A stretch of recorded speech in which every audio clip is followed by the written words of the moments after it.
Good morning, all souls, here and everywhere. And let's make some room for our fabulous friends who are coming in. We have seats up here front.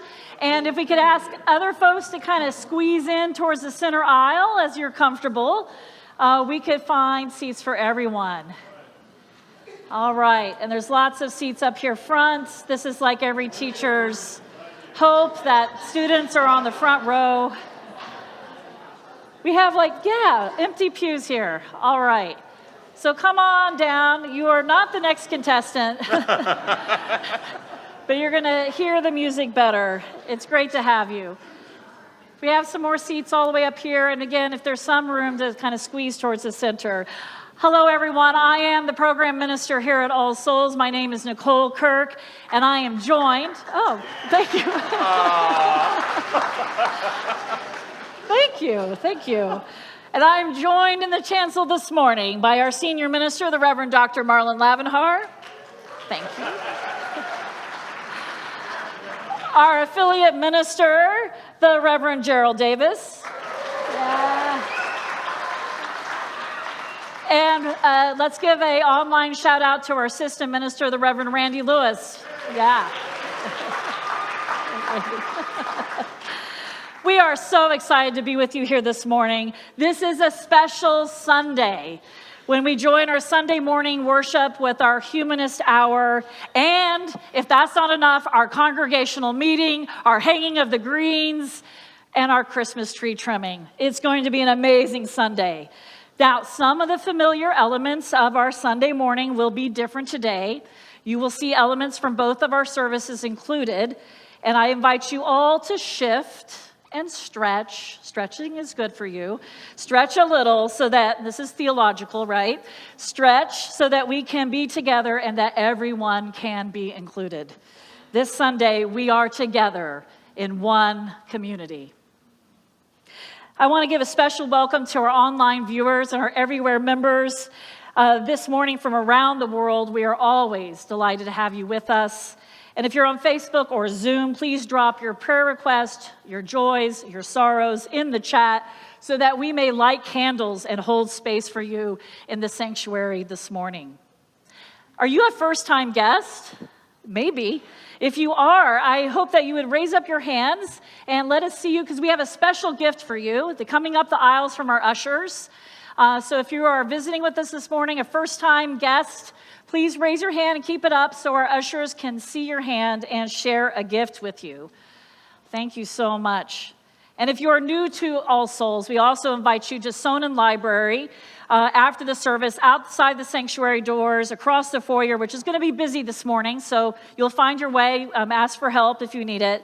There'll be light refreshments in the library, a chance to meet with our Welcoming Soul team, and we'd love to get to know you and to answer your questions. Again, we have several seats up here in the front. There's no reason to stand. We have empty pews. And as a teacher, I always want the people right there. As a minister, absolutely. And so now, dear ones, so good to be together. I invite you to stand in body or spirit as the Reverend Gerald Davis comes forward for our invocation and covenant. Good morning, people. Good morning.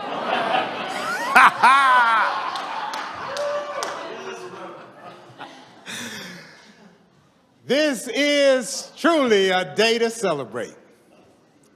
So let us rejoice and do it.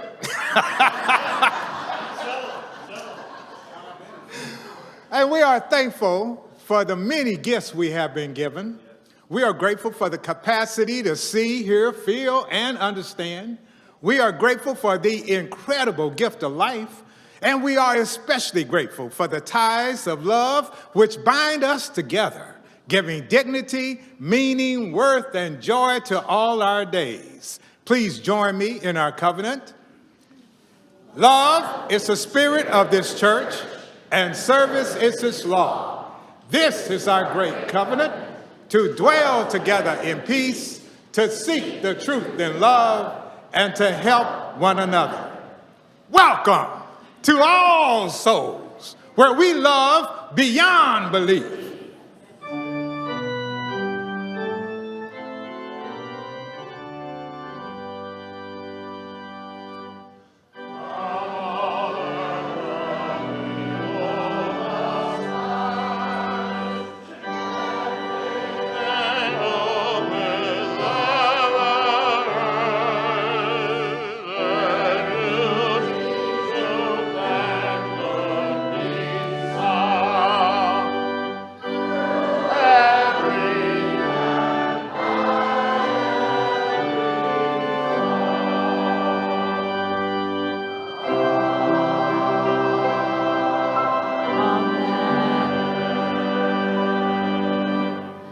As our chalice lighters come forward, let's turn to one another and greet your neighbor. Well, hello, neighbor.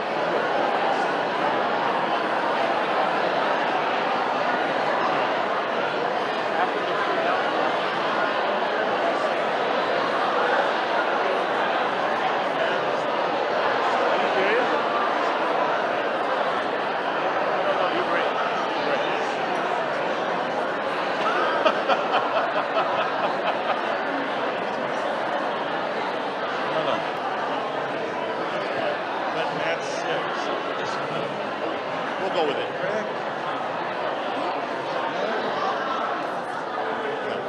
We'll be fine. Ask me to scoot over a little bit. Yeah. Congregational meeting after the service. All right, I got it. And you got the rest. Okay. All right. Bring all that energy into our congregational meeting following this service and the tree trimming. I'd like to introduce our chalice lighter this morning is Sherry Swanwick. She is our vice president of our congregation, of our board of trustees. She's been served on our generosity committee, our personnel committee, and in a lot of ways helped to be a leader and make this community what it is. Thank you, Sherry, for lighting our chalice.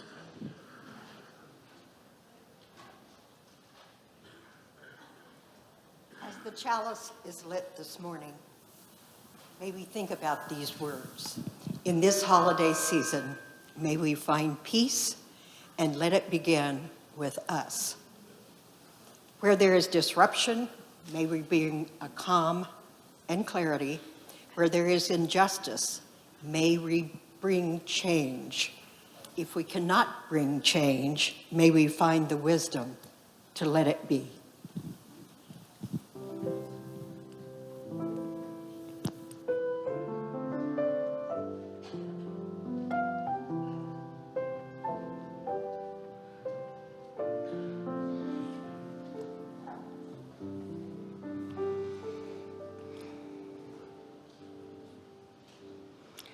So, how do you find peace when you're not feeling peaceful? Let's see if today's story will help. It's called Moody Cow Meditates by Carrie Lee McLean. My name is Moody Cow. It used to be Peter, but now it's Moody Cow. It all started one stupid, rotten day when everything went wrong. First, I had a bad dream. A very bad dream, which involved a giant three-eyed alien. What a rotten way to wake up. I wanted to find my mom and tell her about the giant three-eyed alien, but I couldn't find her anywhere. So I admit I was in a bad mood to begin with, and then I couldn't find my skateboard. Turned out my sister borrowed it. Daisy, stop drawing on my skateboard. Okay. Maybe I overreacted when I pulled her tail, but it was a brand new skateboard. So then Daisy had to get me back by tripping me on the stairs. What a monster! And that made me mad, so mad that I cut her doll's hair off on purpose. And of course I got trouble for that, which made me miss the bus. And I had to ride my bike all the way to school in the snow. And that made me really mad. And on the way home from school, I hit a snowbank and scraped my knee. There was blood everywhere. The rest of the way, I couldn't stop thinking about how my rotten day was really all Daisy's fault. She put me in a bad mood by drawing on my new skateboard. Or maybe it was the giant three-eyed alien's fault for giving me bad dreams. I was so mad I couldn't see straight, and when I turned into our driveway, I crashed right into my dad's truck. Well, you can understand, with a bloody knee and a banged-up nose, I was madder than ever, super mad. And then I did something crazy. I picked up my baseball and threw it right through the window on purpose. Unfortunately, my mom saw the whole thing. "What on earth do you think you're doing?" she yelled. "Have you lost your mind?" She came outside and took one look at my super mad rotten day face, and I guess she felt sorry for me. "Oh, are you a little moody cow?" Of course, my little sister Daisy heard her say that, and she started shouting, moody cow, Peter is a moody cow. And the next thing I knew, all the kids in the neighborhood joined in. We need grandfather, Mom said, and picked up the phone. Pretty soon, my grandfather was sitting in the sunroom on a meditation cushion. I got to sit on one, too. I hear they're calling you Moody Cow, grandfather smiled. I couldn't help smiling back a little. I guess Moody Cow was kind of a funny name. See this? He asked as he pointed to a jar of water. This is your mind, he said. And these, he held out a little dish of sprinkles, are your angry thoughts. That, I said, is a jar of water, and those are Daisy's fairy dust sparkles. Come on, Mr. Moody Cow, work with me here. Now, what we are going to do is put in a pinch of the sparkles for every angry thought you have. Then we're going to sit here until they all settle down to the bottom.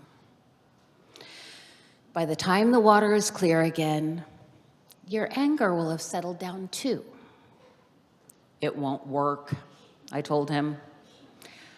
Let's just see, he said. I took a pinch of sparkles and dropped it into the water. Which angry thought is that? Grandfather asked. That's the three-eyed alien. It tried to gobble me up last night. Ooh, I see. Rotten way to start the day. Okay, what else? I put in another pinch for that next angry thought. This is me having to clean the toilet for a whole month for breaking the window. I hate cleaning the toilet. Me too. What else? I put in one more pinch of sparkles and said, this is for Daisy drawing on my brand new skateboard with a marker. Oh dear, she did that? Grandfather sighed. Okay, what else? This pinch is for me when I missed the bus and had to ride my bike all the way to school in the snow. You can ride your bike in the snow? Grandfather asked. I have good tires. Anything else?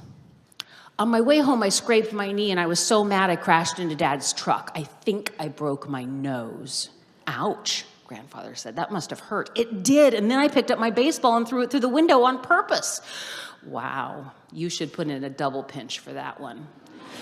I guess you really did have a Moody Cow day. I sure did. Is that all? Grandfather asked. Yeah, but that's a lot. It sure is. Grandfather put the lid on the jar and shook it up real good. This jar is like your mind right now, he said. Angry thoughts bouncing around all over the place. Now let's see what happens when we let your angry thoughts settle down. Grandfather said, putting the mind jar down in front of me. Just sit quietly and see what happens. I sat up really straight, and then I got to ring the gong. I sat watching all my angry thoughts swirl around like crazy in the jar. A few thoughts slowed down and sank to the bottom. Then a few more, and a few more. It was so still I could feel my heart beating. It was so quiet I could hear my breath going in and out, in and out. I felt a ray of sunshine coming through the window. It warmed my back and started to melt away the last of my anger. Finally, Grandfather rang the gong to end the meditation.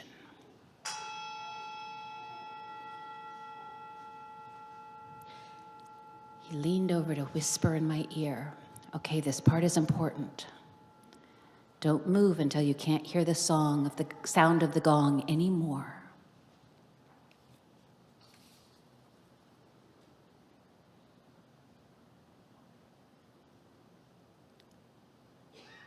Grandfather smiled and held up the jar. Well, look at this. All the sparkles have settled down, he said. And my angry thoughts have too, I said. I mean, I guess if I think about it, I could get mad again. That's probably true, he said, but we had to work pretty hard to settle them down. Let's not stir them up again. I laughed for the first time that day. That thing is cool, I said. Can I keep it? Sure, said Grandfather. He smiled and handed me the jar and the dish of sparkles. A few minutes each day helps keep the moody cow away. I laughed again. Thanks, Grandfather. Can we do this again tomorrow? Of course. Let's try to do this together every day. I went to my room and put the mine jar by my bed, just in case the three-eyed alien ever comes back. Now it's been 2 whole weeks and I haven't had one moody cow day, but I've decided to keep the name anyway. I kind of like it. Would our children and youth please come with me to make more room for the people standing in the back to discuss our moody cow moments.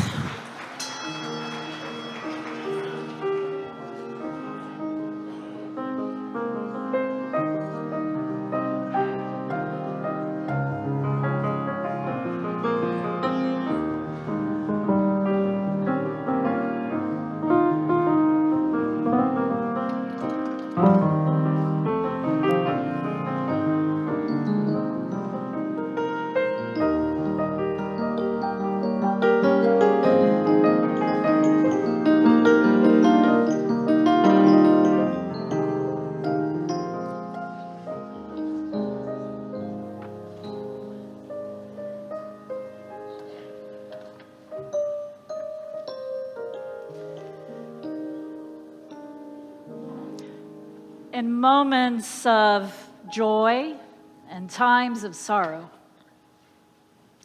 we are reminded of the interconnectedness of life.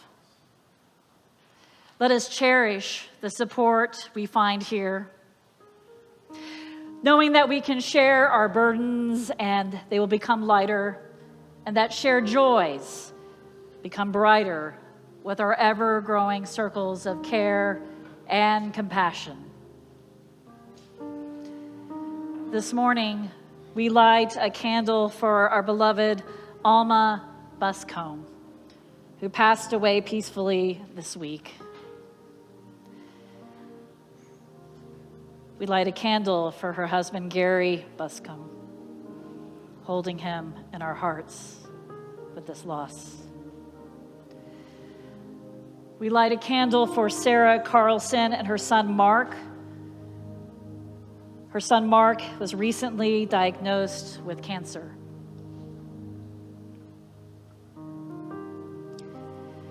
We light a candle this morning for member Sydney Moxley, who works for United Healthcare. She reached out to us to light a candle for herself and her co-workers in the wake of the murder of Brian Thompson, the CEO of United Health. We light a candle for Janet Allen as she continues to recover.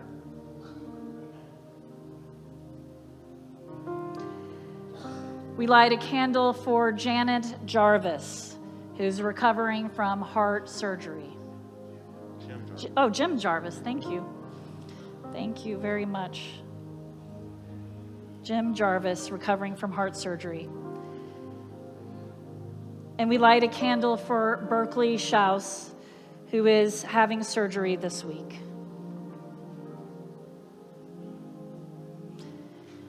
And from our Everywhere and online members,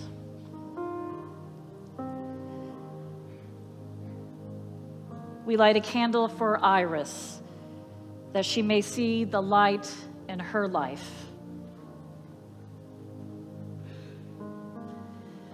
I light a candle for Frederick LaHaye.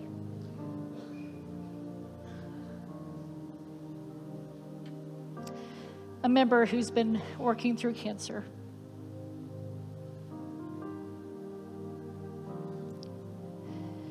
And now I invite you to name aloud someone you wish to include in this sacred moment.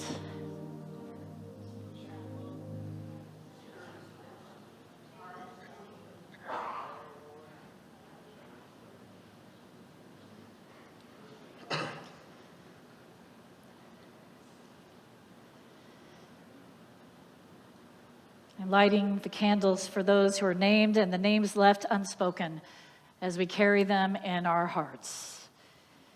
If you have lost a loved one in this past year, or this Sunday is the closest anniversary to the loss of this loved one, I invite you to stand as you are able in their memory as we share this moment of silence before our prayer.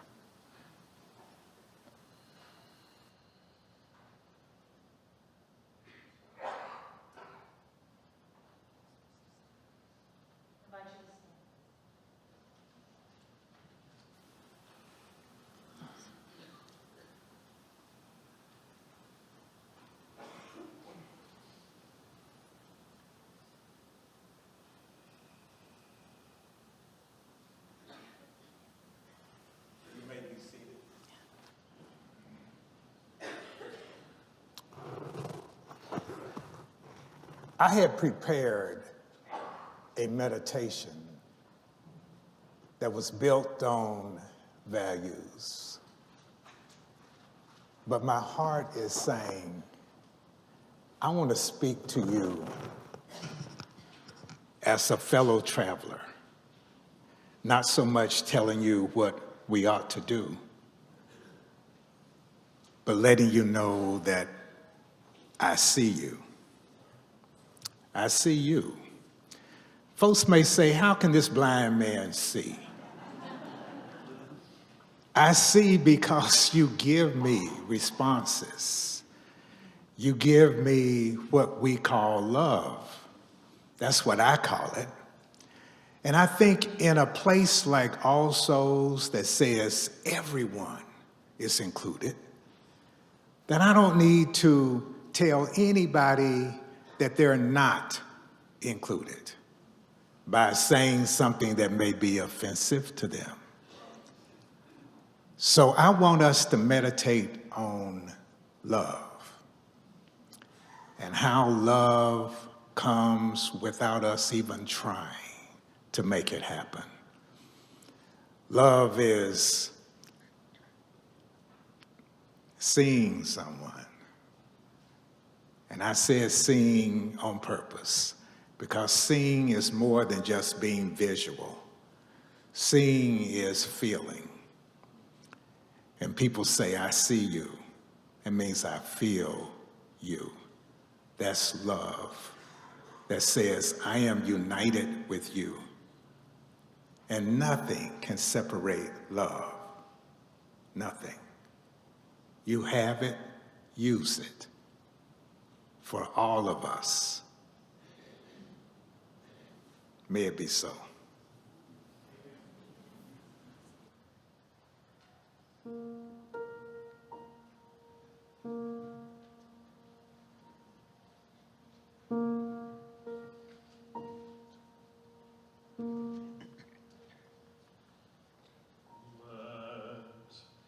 There be peace on earth, and let it begin with me. Let there be peace on earth, the peace that was meant to be, with love all around us, family, all are we. Let us all walk together in perfect harmony.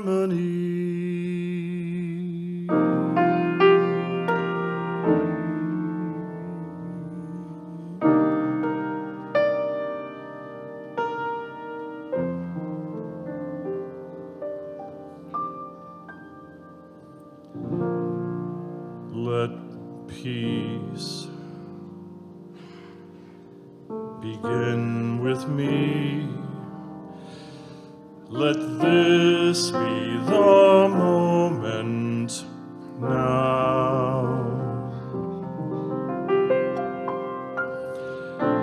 With every breath I take, let this be my solemn vow.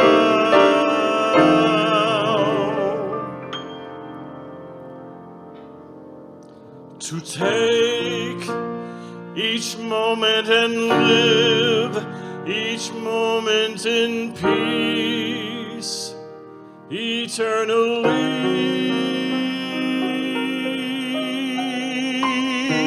Let there be peace on earth,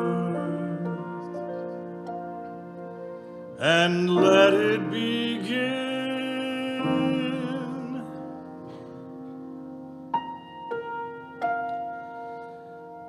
with me.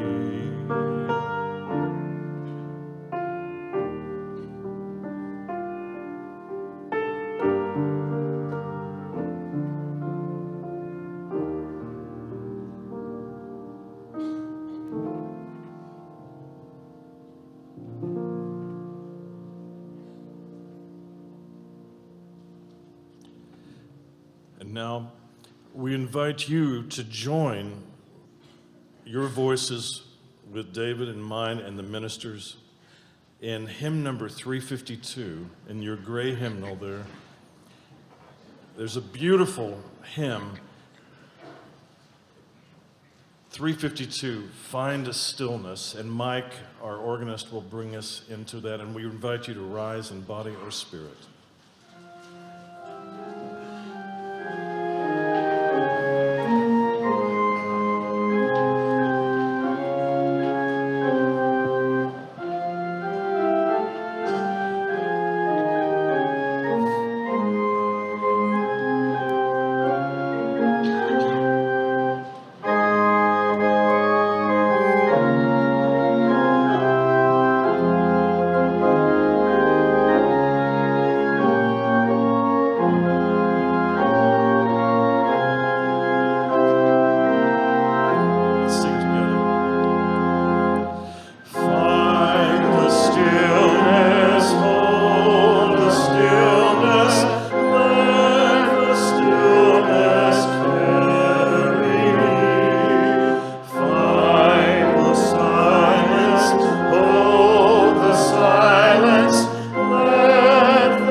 It's nice to be together, see the church full this morning. It's nice to see the Georges are back. It's nice to see Gary's here, and we got our new members got sat right up in the front, which is like your biggest nightmare, to be like, come into a new church, they put you right up in the front. But here we are. It's great to be with you. I want to begin with a personal story from Fred Craddock, who wrote, I recall some years ago being asked to go some distance to a meeting. A fellow going to the same meeting lived near me and he said, "You want to ride?" I said, "Yeah." Saving the gasoline, the tear, and the wear, he said, "I'll stop by for you." When he came by, in the back seat were his wife, whom I had not met, and a daughter. She just graduated from college, a very attractive young woman. They were already in the back seat, and they said, "Sit up there and y'all can talk." I said, "All right." They said, "We're not going to the meeting, we're just going shopping." So we started out on this 200-mile drive. We'd gotten about 25 miles, and his wife, sitting directly behind him, said, "You're going too slow." So he sped up. Then she said, "You're going to kill us all." He slowed down. She said, "We'll never get there. Are you going to pass here?" So he didn't pass. And she said, "Why are you waiting in line?" He started to pass around when she said, "You're going to pass all these cars?" So he got back in line. She said, "Don't you see the yellow line? We're in the wrong lane. Pick, pick, pick, pick, pick, pick, pick, pick." Pretty soon, the daughter joined in, and this man was sitting there in silence. I was all embarrassed. What do? You don't want to be there. You'd rather be walking. So what do? I just sat there kind of stewing. I said to myself, if this fellow had any dignity, he'd pull his car over and leave a couple. Then he and I would go on to our meeting. Well, the farther we traveled, the more I began to say to myself, now, if this fellow had a shred of dignity, because I couldn't take it. When we got there, the wife and the daughter went shopping, and in the end, I had a few minutes, and he said, "You want some coffee?" I said, "Fine." We went into a little place, and we sat there staring at the coffee. What do you say? How do you start a conversation? I knew, and he knew, and he knew that I knew. What do? I was just staring at my coffee as though it were real interesting coffee. Finally, he said, "Fred, you teach in seminary." I said, yeah. He said, "You're into religion and all that." Yeah. You know about ethics and philosophy. Yeah, what are you talking about? He said, "I'm just wondering if in your study and in your opinion, what hope do you think there is for a person who has everything in life at age 50? Everything in life they want, except the one thing they want the most?" Everything in life, everything you want, except the one thing you want the most. What is it? What is it that we want the most? Is it dignity, peace of mind, happiness, satisfaction?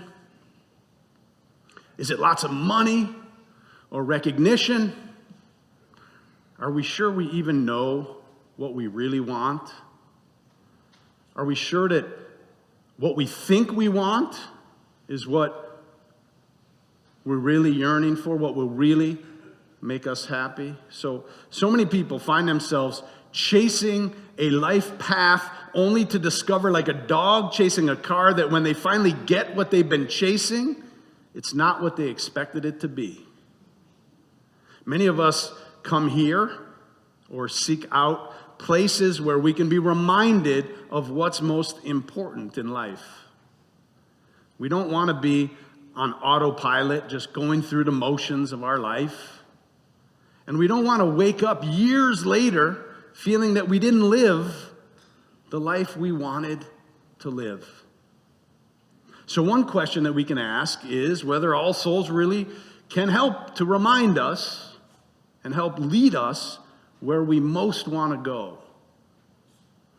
One thing people seem to be looking for today is peace of mind in a troubled and divided country and a divided world. Most of us would like a little assurance, a little stability in these uncertain times. Many people feel that democracy and the rule of law are in jeopardy. Trans folks and immigrants and women and other minorities fear losing rights. So what are we to do? The environment is in danger. What are we supposed to be doing? With the level of gun violence and mass shootings, how do we stay sane and live our life with a sense of purpose? We're failing terribly to offer adequate education for our children, for all children. We're imprisoning far too many of our citizens. Health care and health insurance seem to be in disarray.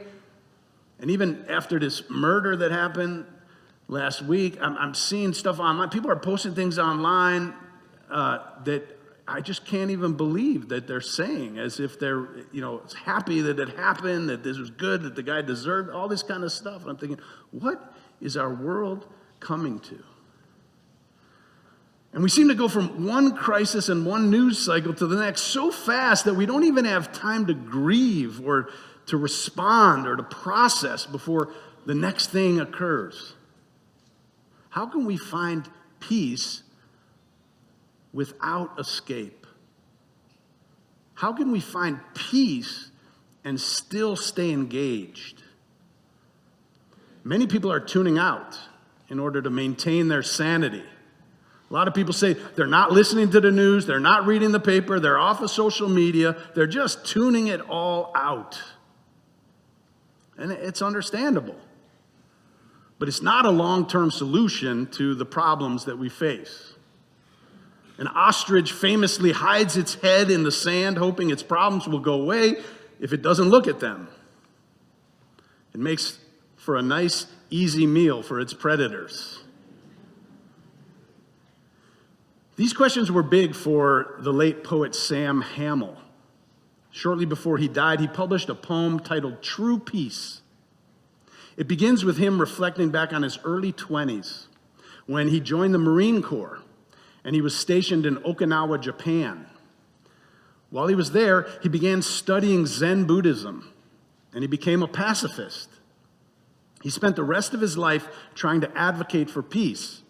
He writes, "Half broken on that smoky night, hunched over sake in a serviceman's dive somewhere in Naha, Okinawa, nearly 50 years ago, I read of the Saigon Buddhist monks who stopped the traffic on a downtown thoroughfare so their master, Thich Quang Duc, could take up the lotus posture in the middle of the street.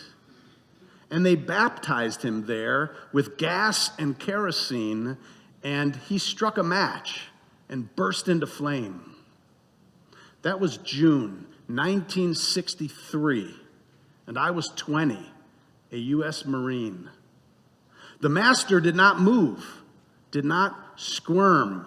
He did not scream in pain, and his body was consumed.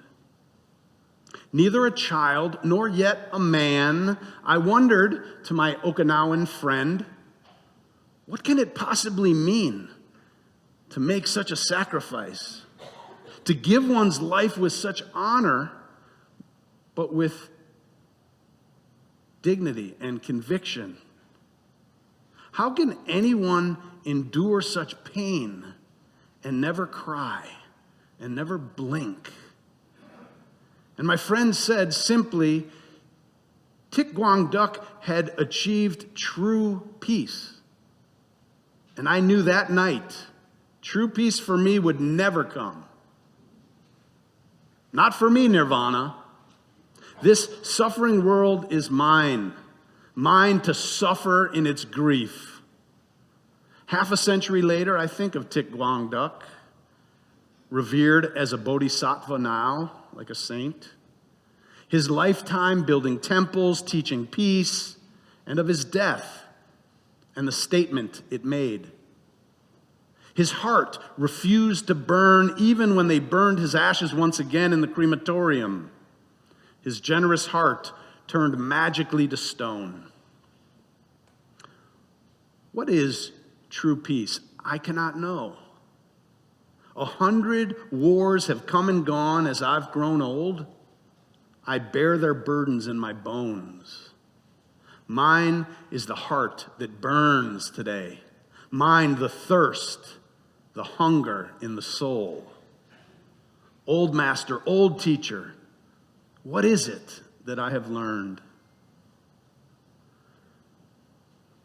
Here ends the poem. The poet seems to be saying he could not find inner peace when to him it would seem that our house is burning down with people inside. For those of us who are not willing or not able to run away from the world and its problems, how is it that we can find inner peace? I don't think people come to All Souls to escape the world, but rather to find meaningful ways to engage with life and to make the most of their life. 20th century Unitarian theologian James Luther Adams explained our tradition saying, "Our religion is personal, but it's not private." What he meant was that it's personal in the sense that each of us who comes to All Souls is given the freedom to discover and to live out our beliefs and values as we are given to know them. But it's not private because we feel that we have a sense of responsibility to use our lives and our values to help make the world better. Not just for ourselves, but for the common good of all people and all life. With that in mind, over the years, I've discovered two qualities in people who live with peace and with purpose. These are the bullet points, by the way, if you're taking notes. The first is that people who live with both peace and purpose work within their sphere of influence. Even though there are a lot of things in the world to be concerned about, from global warming to domestic abuse, from world peace to book bans, since nobody has the ability to impact all of it, people who work on the things that they can actually influence feel effective and feel empowered. I remember shortly after coming to Tulsa, I was working with Native American leaders here who were trying to get Union Public Schools to stop using the offensive Redskins mascot. These folks put up a great effort, and I was honored to stand with them in many public forums as an ally. One Sunday, I delivered a message about it right here at All Souls, and a man came out of the service and was visibly upset with me, and he asked why I was wasting my time talking about such a ridiculous issue. And when he said, I could have been talking about peace in the Middle East. And I told him that I chose this topic because I thought that All Souls and I could possibly make a difference on this issue. And back then in 2002, I didn't think a sermon from me here in Tulsa, Oklahoma on Middle East peace was likely to have much impact on the Middle East. Now keep in mind, this was before our services were on the internet. So a message on Sunday morning in this church was to whoever showed up in the building that day. My point is that one of the qualities that I have found in people who live with peace but stay engaged is that they put their time and their effort into activities where they can have some actual influence. Which leads me to the second quality that I see in people who stay engaged and still live with a sense of peace and purpose. And interestingly, it's in direct tension with the first one. It's that these folks find hope in doing what they believe is right, even when they're not sure if their effort will make a difference. Obviously, the work we did to try to to end the use of Native American names as mascots in Oklahoma did not succeed for another 20 years. Union Public Schools finally changed their mascot to the Red Hawks in 2022, about a year and a half ago. Back then, when we were challenging the name of the mascot, there was little traction and there was a lot of resistance. And we were told that we were idiots and troublemakers and called all kinds of names. Now, I've never been treated so rudely at a school board than the way I was treated when I came to speak on that issue back then. We didn't know if things would ever change, but we were all convinced that it was the right thing to do. And when we feel that we're standing on the right side of history, even if we're not sure that we're going to have any impact, it can fill us with peace and a sense of purpose. Now, I find hope that there are people willing to sacrifice and struggle and be ridiculed for what they believe in, even when there's no guarantee of success. I find hope in living a life that takes stands, that seeks change, that involves sacrifice for something larger than oneself. Poet Sam Hamill said in his poem at the end of a long life of advocating for peace, 100 wars have come and gone, and I've grown old. I bear their burdens in my bones. Mine, the heart that burns today. Mine, the thirst, the hunger in the soul. Here at All Souls, we're not offering a path that claims to release you from all the burdens and the strains of life. This is a path for people whose hearts burn, whose minds thirst, and whose souls hunger for a brighter future with peace, liberty, and justice for all. We know that we'll probably not see it all in our lifetime, but we find hope and dignity and peace in living lives that transcend our own time. What is it that we want the most? Not to live empty lives. And to that end, we join together across our differences to be reminded week to week of what life is about, and to give each other the courage to live lives of peace, hope, and love.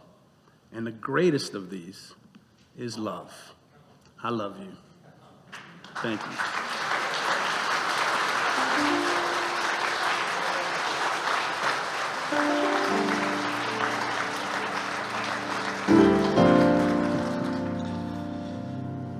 There is in your hymnal number 100. Okay. We're going to sing from that. Got peace like a river. There we go. Please rise and body your spirit as you're able. Let's sing it. I've got peace like a river. I've got peace like a river. I've got peace like a river in my soul. I've got peace like a river. I love your voices. Come on. I've got peace like a river. I've got joy. I've got joy like a fountain. I've got joy.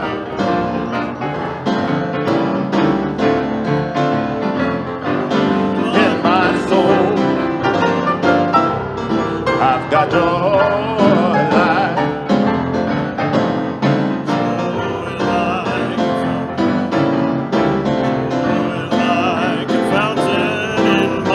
Anybody got some love? I've got love. Well, I've got love like an ocean. I've got love like an ocean. Let me hear you.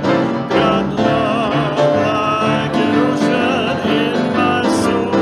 Oh, I've got love like an ocean. I've got. Let's take it up, Rick. Take it up to G. I've got peace. I've got peace like a river. You can put Put your books down. If you want to clap your hands, you can do that.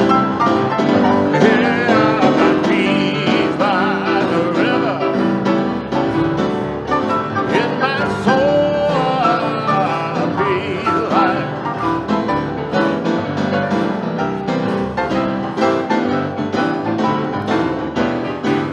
We gotta go, but Rick, can you play that one more time here?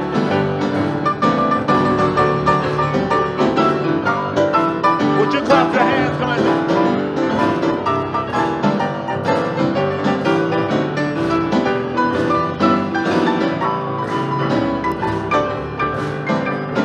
Rick Ford, everybody, come on.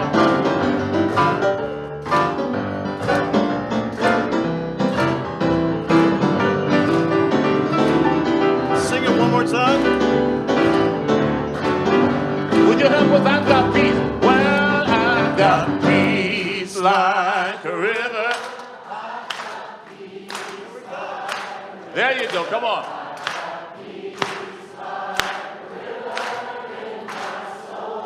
In my soul, peace.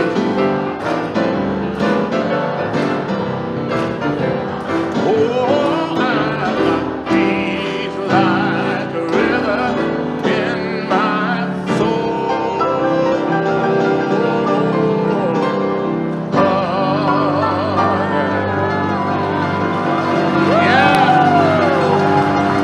There we go. David and Rick. All right. Please take a seat, your joyful souls. Oh my goodness. One of the traditions in this congregation is to give away our plate to an organization in our community doing good works in the world. A place for inner peace. We heard it today. And we do this practice of living our values of love and service. This week's offering is going to Sheila's Circle. Sheila's Circle is dedicated to empowering women in Guatemala through microcredit loans, education, and handicraft sales for the betterment of women's lives in Guatemala. And there was a fantastic crew that were out at the Yuletide market on Saturday trying to raise money there. It's a great organization, and it's one of our justice teams. To help our finance team, if you're making your check or your envelope going to the offering, please write offering on that paper. And if you're making a pledge to All Souls, mark your check or envelope with church. Thank you, as always, for your dedicated support and generosity. Now, every Sunday when I share announcements, I hope that you hear that these are invitations. You are all invited, all right? These invitations to participate in the many events and activities going here on at All Souls. If you are ready to join as a member of All Souls, or if you want more membership information, please join me at 11:45 this morning up in room 203. And folks who are new and newish to All Souls are invited to Sonnen Library across the foyer. Get your answers to questions, hear more about history, meet others, and have some light refreshments with our Welcoming Souls team, our dedicated volunteers. Now, immediately after service, yes, you heard me, we will conduct our congregational meeting to vote on next year's budget, yes, and our bylaw amendments, double yes. And you can attend the congregational meeting online by using the worship link. For those who may be streaming and want to be a part of the congregational meeting, you'll need to go over to the Zoom link. And please stick around after the congregational meeting because there's lunch, yes, and it's soup, and then we're going to have our annual tree trimming, Christmas tree trimming, hanging of the greens party. It's going to be fabulous. So parents, listen up. You can come to the congregational meeting, can take a break. You do not have to pick up your kids until after the congregational meeting, but you will need to pick them up for the party. So, key information, after the congregational meeting, parents go down to the RE wing and pick up your children before the festivities. Oh, taking a breath because I know holidays are not easy for everyone. And so we also have our very important holiday memorial chapel on Wednesday, December 11th at 6:30, information in your order of service.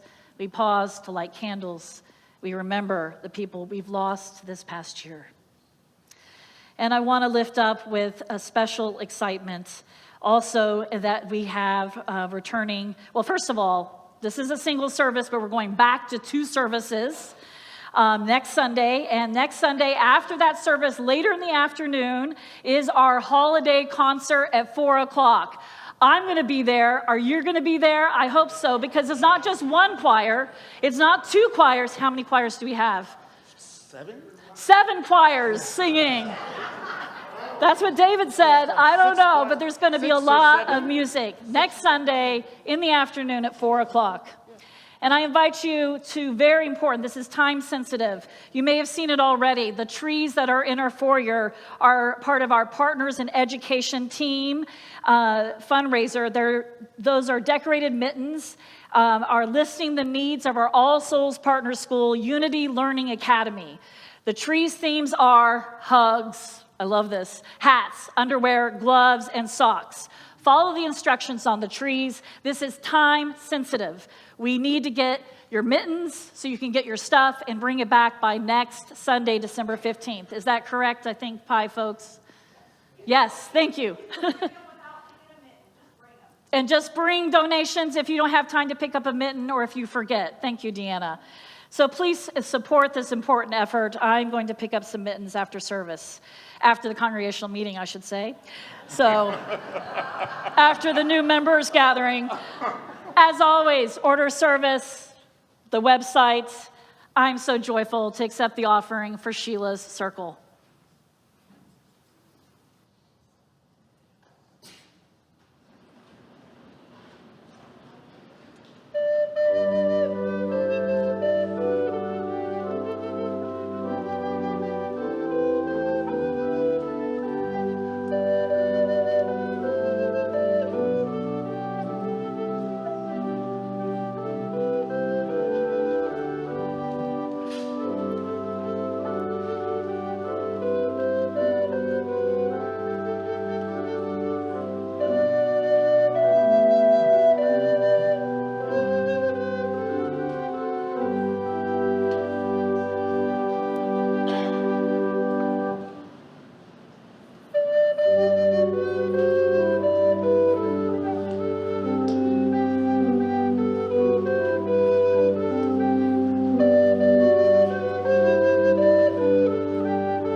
Hey, I just want to, let's hear it for Mike and Bruce Cross, his husband, played the recorder on that. It was great to have you both playing. Beautiful.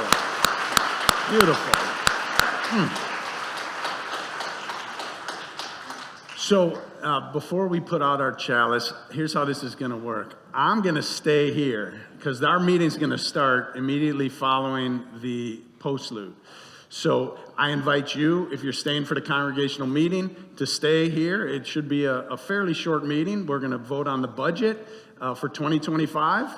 So we need you, the members of All Souls, to do that. We're a democratic church. We don't have popes and cardinals and other people who tell us what to do with our money. It's really up to you. It's your money. It's our money. And we have to decide how to spend it. So the board is bringing a great proposal forward, but we need you to accept it and to look it over. And then also we have a few bylaw changes. So all that's going to happen. They've got it worked out to happen quite quickly, but we'd love you to be here for that. So I'm going to stay up here. I know Nicole and Gerald are going to make their way out. If you need to leave, if you're visiting, or you're welcome to stay, of course, visitors and anybody. And I know some people have to get on their way, but I hope you can stay for a little while. And then afterward, as soon as we're finished, we're going to go have some lunch together, and we're going to decorate the tree. We're going to make ornaments. It's going to be a really fun time. Our children and youth choirs are going to lead us in singing some carols. It's just going to be a great afternoon. We got cookies and other things, so stick around for all of that. First-time visitors, meet us in Sona Library. First-time visitors, if you're here, just in the Sonnen Library out to your left,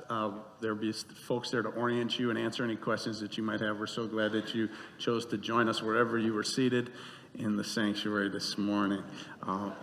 To everybody, go out into this day and into this season in peace. Have courage, hold on to what is good, and return to no person evil for evil. Strengthen the faint-hearted, support the weak, help the suffering, honor all life. Most of all, go and be blessed and be a blessing. Go and be loved and be loving. Until we meet again.